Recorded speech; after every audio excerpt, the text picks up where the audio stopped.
Beware of Dog. The last thing you'd think of when you think of an Animal Planet show would probably be a sitcom. But in fact, there was a sitcom that aired on Animal Planet back in 2002 called Beware of Dog. The show is about a talking dog named Jack who narrates a story as he observes the lives of his human owners. The show was very unpopular, and the awful reception by audiences is most likely what led to the show being cancelled and lost. While 7 episodes of the show were made, only 2 aired before the show was canned. Footage from those episodes, as well as the other 5, are practically non-existent today, as the only surviving materials from this show are a couple of promos and some production stills. No one can refuse this look. I walk into Animal Planet, open my peepers, next thing you know, I got my own series. His thoughts are worse than his bite. Beware of Dog, premiering August 13th at 8 See what I mean? An incredible power. on Animal Planet. Fido, Rex, Buddy, King, give me a break. A family learns to beware of Dog on Animal Planet's new comedy series, premiering August 13th at 8 on Animal Planet. I wouldn't call a cat any of those names.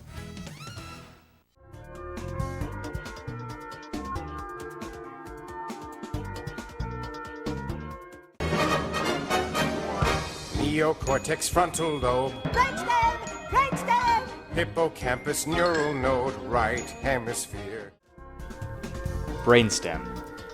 Brainstem was a song from Pinky and the Brain where the brain lists the parts of the human brain and Pinky chimes in by shouting Brainstem.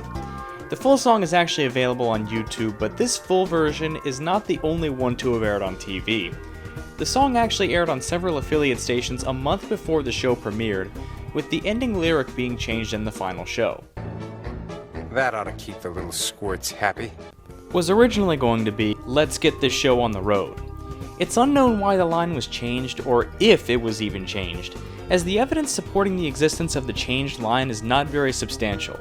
There's a mention of it on a Kids WB tribute site, for instance, but this is the only source that supports the existence.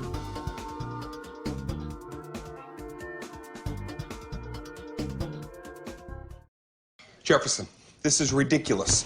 Why did you hire a co-host? Because your show sucks and your ratings are garbage. Next Caller. Next Caller was a planned NBC comedy starring Dane Cook.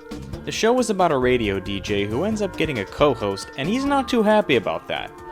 NBC ordered 6 episodes to be produced of this show, and they were to be aired sometime in 2012 or 2013.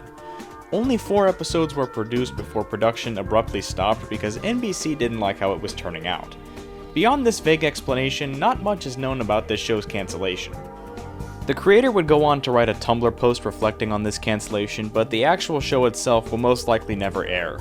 There are clips available online, but nothing close to a full episode is available, and a full episode most likely will never surface unless creator Stephen Falk or NBC themselves release them.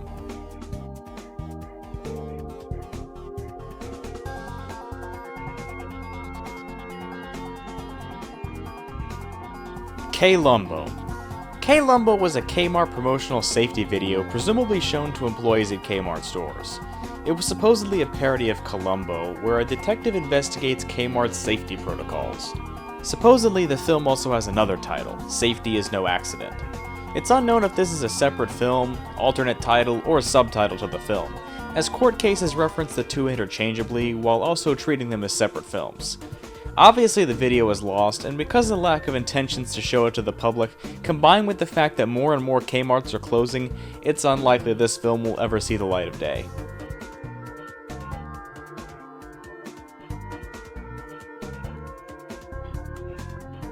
'70s McDonald's commercials in Japan.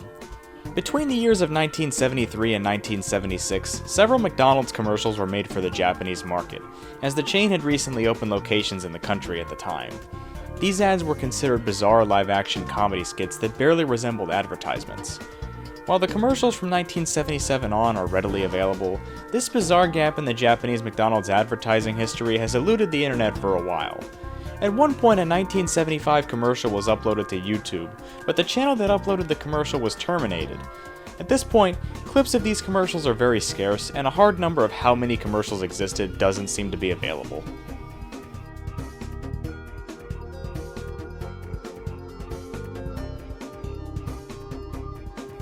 Fallout Van Buren. While fans know Fallout 3 as the third installment in the mainline Fallout games, it was planned to be very different. Black Isle Studios, who created the series, were to be the developers of this game, and it was supposed to be more traditional than the final Fallout 3 ended up being. Development of the game was cancelled in 2003, and the franchise was sold to Bethesda, who promptly scrapped anything that had already been made of the game, and even changed the game into a 3D game with a completely different story. At this point, production materials from the original version of the game are very scarce, and very little footage exists.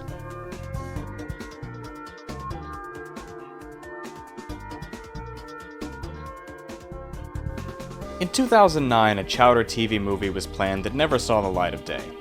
The storyboards were completely finished, but ultimately the TV movie was scrapped as C.H. Greenblatt ultimately wasn't happy with how the film was going, and decided not to restart production. Greenblatt left this synopsis in a blog post. The basic story is about Chowder finding an enchanted map that leads to Pie-Land, and more importantly to Gravy Jones' lost treasure, the ultimate gravy recipe. Panini and Endive have the other half of the map, and of course only true love can unite the two halves of the map to show the location of the treasure. There was even a big kiss between the two kids in the action-packed finale. At one point an antagonist was to be introduced named Picanahay, a character depicted in the only surviving production material, who was based on and was to be voiced by Matthew McConaughey. As of now, the storyboards and other materials besides this photo are completely lost.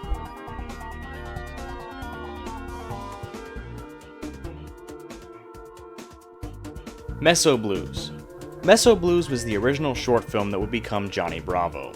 It was Van Partible's senior thesis project in university and was about 3 Elvis Presley impersonators fighting crime, later cut down to 1 to save effort. A friend of Van Partible showed it to the higher-ups at Hanna-Barbera, later asking him to pitch the show, and in the process, minor changes were made to what we now know as Johnny Bravo. Some production materials have surfaced, and some footage has been shown in some behind-the-scenes videos, but zero audio has surfaced, and the footage that has surfaced is nowhere close to the whole thing. Unless Partible or Cartoon Network themselves releases the short, it most likely won't see the light of day. When I was at Loyola, this was my senior thesis project. It was this short, basically about an Elvis-type person. Right. Anyways, Was it called Johnny Bravo? it was called Meso Blues. It was because I had seen this film Meso Blues. Meso Blues, Got it. like the song. Right. I had seen this film called The Magnificent Seven Elvis Impersonators. I was like, oh, that's pretty awesome. I'd like to do that, so I wanted to do my own cartoon type version of it, and I was going to do the 3 Elvi. So I tried to find all these different ways of how to draw Elvis impersonators and stuff like that. And then I realized I didn't have that much time, so it became 1 Elvi. Oh, nice.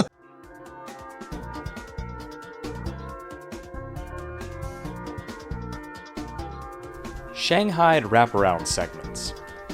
For the SpongeBob episode Shanghai, the original vision of the character Patchy was to have him host the episode and reveal which ending the viewers chose to end the episode, as it was a novel idea to have viewers vote on how the episode ended. The viewers could choose between SpongeBob's ending, Patrick's ending, and Squidward's ending.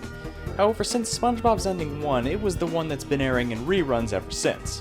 While the other 2 endings are readily available online, the segments introducing them are not, and thus, they're lost. While Spanish versions of the other 2 segments exist online, the English versions are nowhere to be found.